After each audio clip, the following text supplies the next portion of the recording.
The walls were closing in. $40,000 in student loans suffocating me. Instant ramen my only meal in a paper-thin apartment. The pandemic had crushed my barista job, leaving my bank account gasping at 12:37. I was treading water, barely, when the messages started. Random accounts, new ones every day, slipped into my DMs. Start an OnlyFans. You'll get rich. Trust me, they urged. Thought they were bots, some creep's twisted prank. But the messages kept coming, sharper, like they saw through me. Start an OnlyFans. It'll change your life. Or end it, another account warned. I don't know why they shook me so bad. Maybe I was desperate. But when my landlord taped a third eviction notice to my door, I caved. I wasn't stupid. OnlyFans meant bearing myself, but I'd be careful. I created Avery, a version of me who was fearless and seductive. Nothing like quiet Joss who faded into shadows. I dyed my mousy brown hair a deep crimson red, letting it fall in loose waves to my shoulders, and paired it with smoky eyeliner to make my eyes pop. I didn't stop there. I bought a few wigs to switch things up. A platinum blonde bob for a sultry, vintage vibe and a jet black. Pin straight one that hit my waist for a more mysterious look. For outfits, I scoured thrift stores and online shops, picking things I'd never wear as Joss.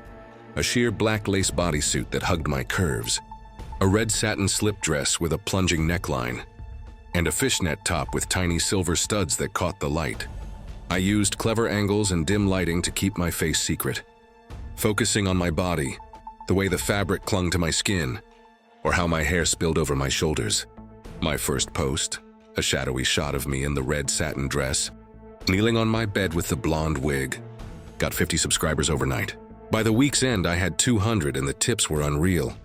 500, 800, 1200s, every ping on my phone was a high, like I was finally someone. I paid rent, bought groceries, and got a new phone. I was flying. My content started simple, but suggestive. A video of me slipping off the fishnet top, revealing a black bra underneath, my crimson hair glowing under the lamp, a photo set in the lace bodysuit, posing on my knees with my back arched, the platinum wig catching the light, a teasing clip of me running my fingers through the black wig, the satin dress slipping off one shoulder as I blew a kiss to the camera. I kept it flirty, never too explicit, always leaving them wanting more. Subscribers ate it up, begging for the next post, the next reveal. But the rush dragged something heavy. Comments turned hungry. You're gorgeous, they started, but soon it shifted. Give us everything, they demanded. If I didn't give in, they got nasty. You're nothing without us, one subscriber sneered. I called them trolls until I noticed something worse. Subscribers started dropping details they shouldn't know. Loved your red hoodie today, Joss, one commented. You looked stressed at the library, another added. I never shared my real life, never showed my face, but they knew. It started small, like coincidences, but soon it was every day. Love that coffee shop you go to, a subscriber wrote, mentioning my favorite spot. You left your apartment at 8:14 this morning, another pointed out. Were you humming that song on the bus? A third asked, naming the exact tune. My skin crawled, but I kept posting. I needed the money. Then he appeared. Her name Collector J, no profile pic, just avoid. You're perfect, Evangeline. You don't belong here, his first message read. Too calm for comfort. My heart stopped. Evangeline wasn't my name. Nobody, not even my old roommates, knew about OnlyFans. I blocked him, but the next day, another account messaged me. You can't hide, Evangeline. I see you, it said. I deleted it and locked down every setting. But the messages kept coming. Like he was wired into my phone. You owe me, Evangeline. Come back, Collector J wrote. They weren't just texts. They'd pop up in my notes app, my email drafts, and even my calculator history once. Just that name, Evangeline, over and over. Sleep became a ghost. My phone buzzed all night. Notifications from strangers who knew my routine, what I wore and where I ate. My apartment felt like a trap, like eyes were burning through the walls. I'd catch shadows in my peripheral vision, shapes that vanished when I turned. One night I woke to scratching at my window, 4th floor, no way up. I yanked the curtains shut, shaking, but in the morning, white lilies sat outside my door. A note was tucked among the flowers. You looked terrified last night, Evangeline. I'm watching, it read. I tore it up and checked the locks. but the smell of those flowers lingered for days, like it was soaked into my skin. I didn't delete OnlyFans then. I should have, but the money was my lifeline and I thought I could gut it out. I started filming in a corner of my apartment, away from windows, using a cheap backdrop to hide anything personal. It didn't help. The comments got weirder and more specific. "Why'd you move the lamp, Joss?" one subscriber asked. "That green wall's new," another pointed out. I hadn't shown my apartment not once, but they saw it. I stopped eating in my kitchen and stopped sleeping in my bed, curling up on the couch instead with the phone clutched like a weapon. Then the video hit. I logged in to check my tips and saw a post I didn't make. A blurry video shot from above my bed showing me sleeping. No wig, no filters, just Joss laid bare, my real face exposed. The caption stood out, "Evangeline unmasked." "Mine," it read. Comments exploded. "We see you now," one subscriber wrote. "You are ours," another added. "Come home, Evangeline," a third chanted, echoed by others. My subscribers spiked to thousands overnight, but their profiles were blank. Names just numbers, all chanting that phrase. I watched the video again, hands shaking trying to figure out how it was filmed. There was no camera in my room, no way anyone could have gotten in. But there I was, vulnerable, watched by thousands of eyes that weren't human. I deleted OnlyFans that day, hands trembling so bad I could barely tap the screen. I erased Avery, changed my email, my number, and my locks. I even threw out my laptop, thinking it was compromised. It didn't stop. Gifts started showing up, earrings I'd browsed online, a notebook I'd lost in high school, and a photo of me at 16 from an angle I'd never seen, like someone was standing over me. Each had a note. "You're mine, Evangeline," the notes read. I burned the photo, but the next day, another appeared under my pillow. Identical, the ink still wet. I moved to a new apartment, thinking distance would help. The first night, I found a crack in my bathroom mirror, hairline thin, like it had been scratched from the inside. I covered it with a towel, but the gifts followed. A bracelet I'd never seen, a torn page from a 60s fashion magazine, and a key that didn't fit any lock I owned. My new phone, barely a week old, started glitching, apps opening on their own, photos I didn't take filling my gallery, all of the mirrors reflecting nothing but darkness. Then Collector J texted my new number, one I hadn't shared. "I have something you want, Evangeline. A video. Not yours, hers. Do what I ask and I'll give it to you. Don't, and everyone sees your face again," he wrote. My stomach dropped. Another video, hers? I didn't know what he meant, but the threat of my face being exposed again, after that nightmare post, was too much. He sent a photo next. A grainy still of a woman who looked like me, dressed in 60s clothes, her eyes wide with fear, standing in front of a mirror. Another text followed. "She's why they watch you. First request, find an old payphone. Call the number I send, say her name 3 times. 500, I'll know if you don't," he instructed. I couldn't breathe. That woman, her face so close to mine, and the idea that she was tied to this to me made my skin crawl. I didn't want to do it. But the video he promised might explain who Evangeline was and why he was doing this. And if I didn't, he'd ruin me. Splash my face across the internet for those faceless subscribers to devour. So I went. I found a payphone, rusted and half dead in a sketchy lot.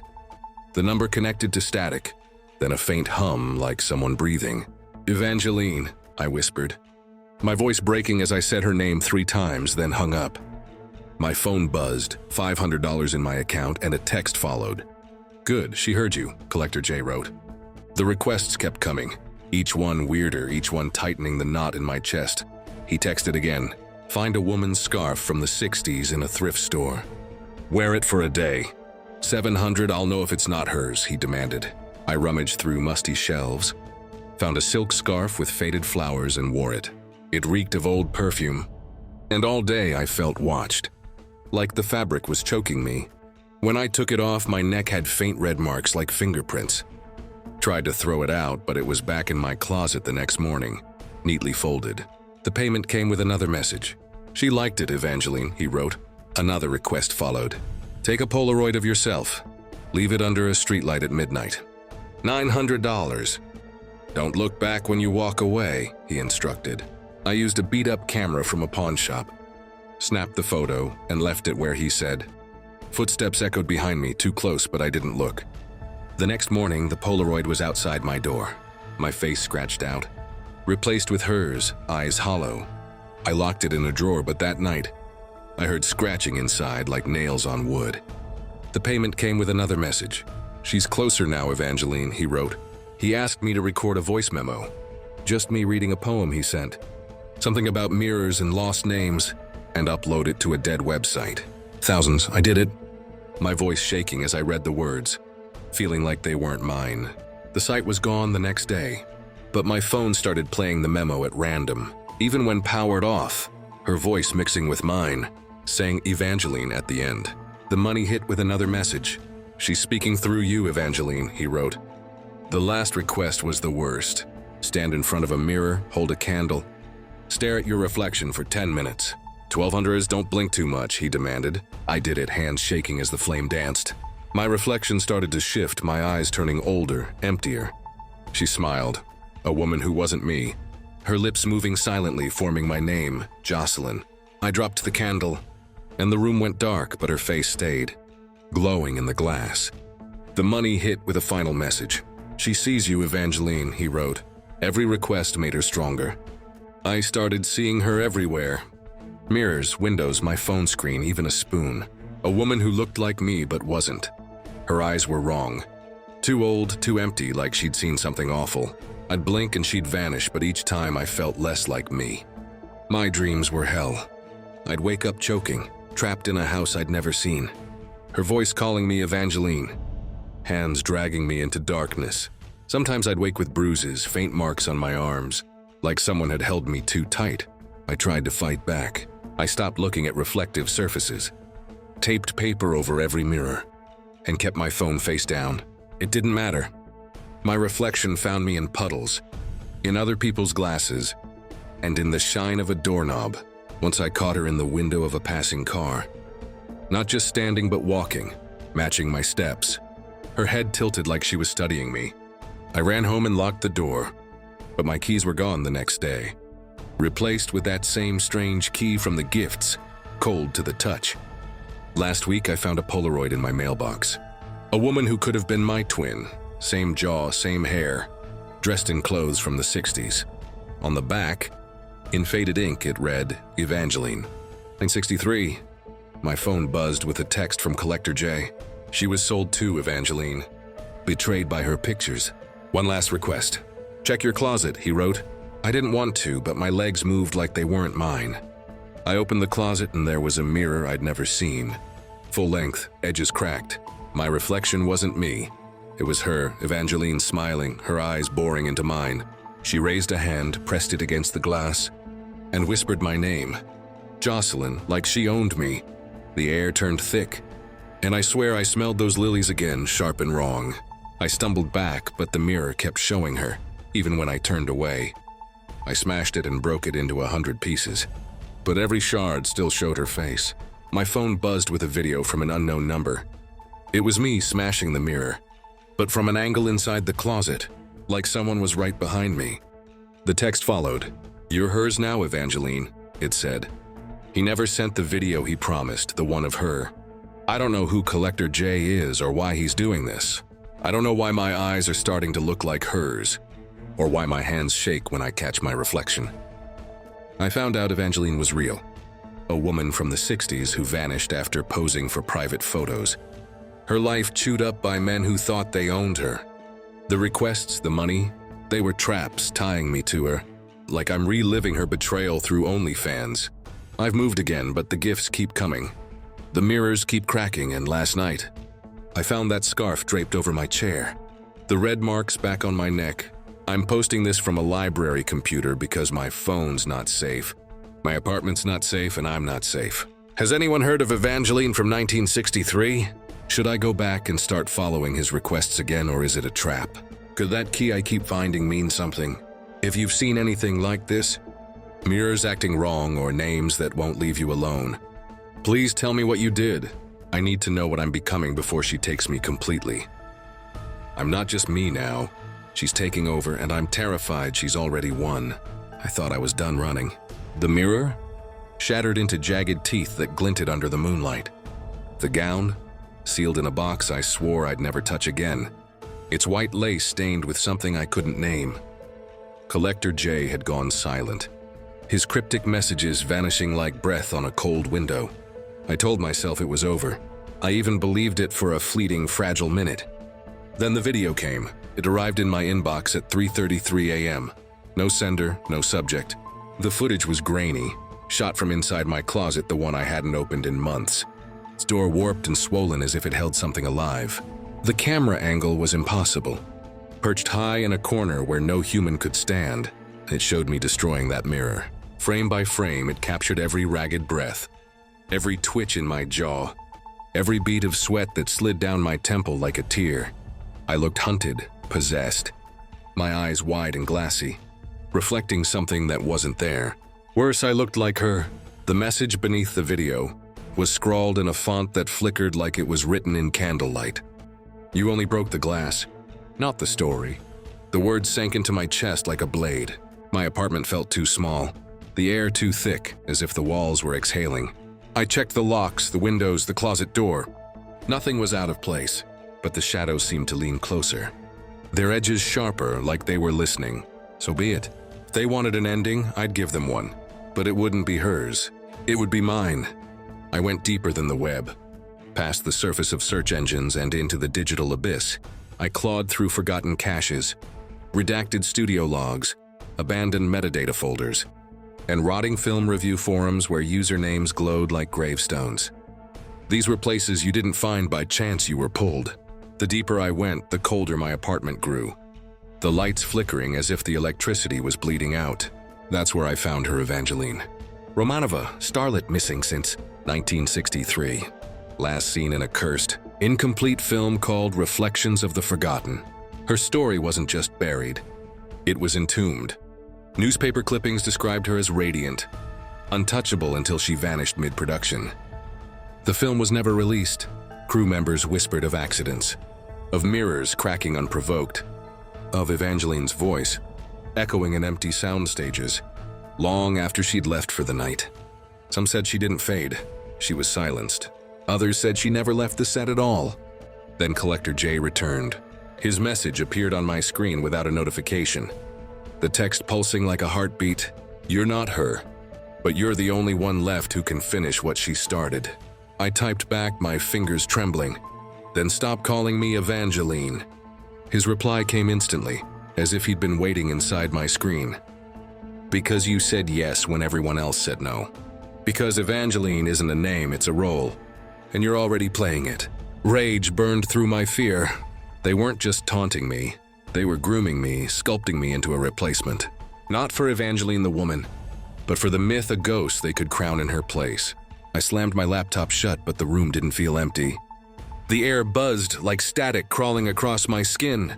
That night, I woke to a scratching sound under my bed.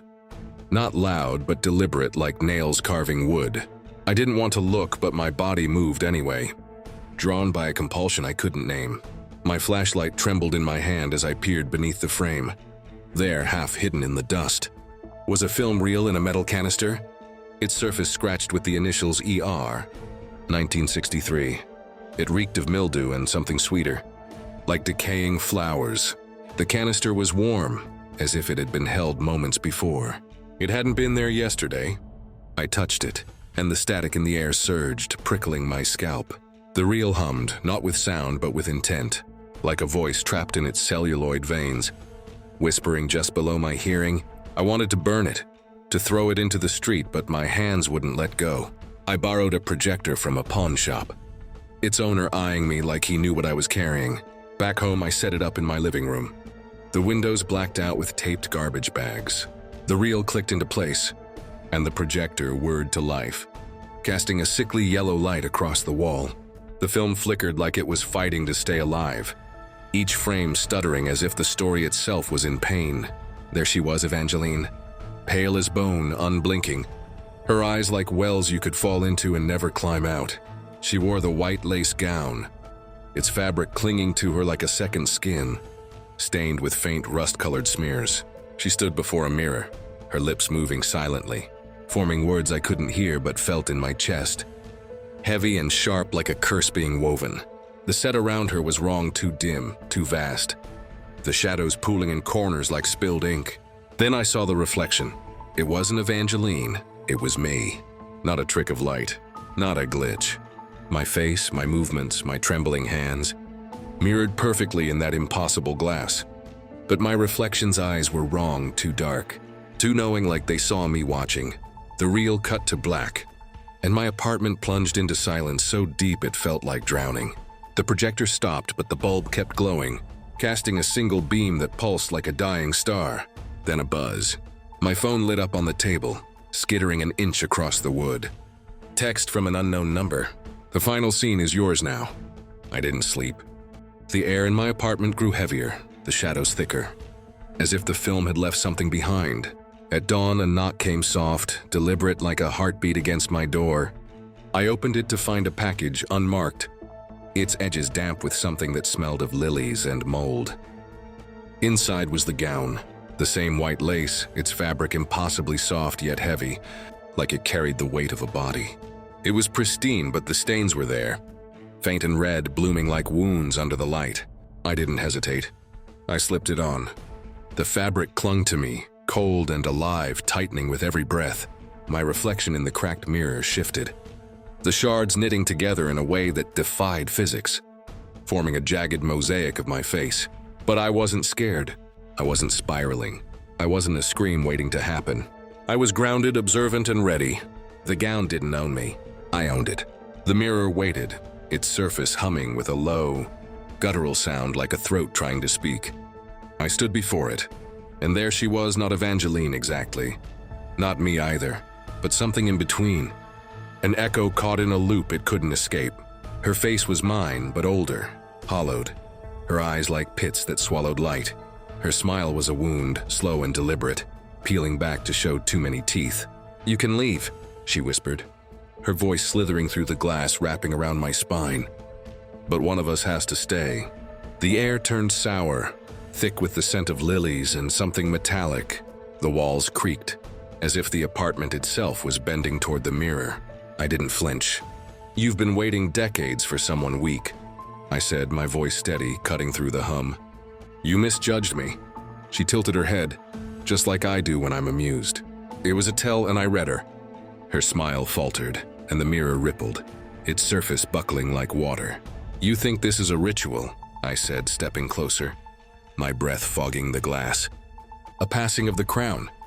But I don't want it, and that's exactly why I win." I raised my hand and pressed it to the mirror. The glass was warm, pulsing like flesh. She flinched, her reflection fracturing, her eyes widening with something primal fear. For the first time, she was afraid. "You're not my ending," I said, my voice low, a blade. "I'm your rewrite." The mirror didn't just crack, it screamed. The sound was inhuman, a wail that clawed at my ears as the glass collapsed inward, shards exploding across the room like a storm of knives. I hit the floor, the gown unraveling like cobwebs, dissolving into ash that stung my skin. The air cleared and the reflection returned. Mine, Jocelyn, but sharpened. My eyes harder, my jaw set, my shadow longer. Among the shards lay a key, small and silver, its surface etched with symbols that hurt to look at. It was cold, yet it hummed with her. With Evangeline, with the story that refused to die. But now it wasn't her prison. It was mine to hold. I closed my fist around it, the metal biting into my palm. The apartment was silent, but the silence was mine. The shadows retreated, the air lightened, and the closet door stood still, its secret sealed. "I'm keeping the key." Let the mirror stay shattered. Let the story breathe, but on my terms. Because I'm not haunted anymore, I'm the haunting.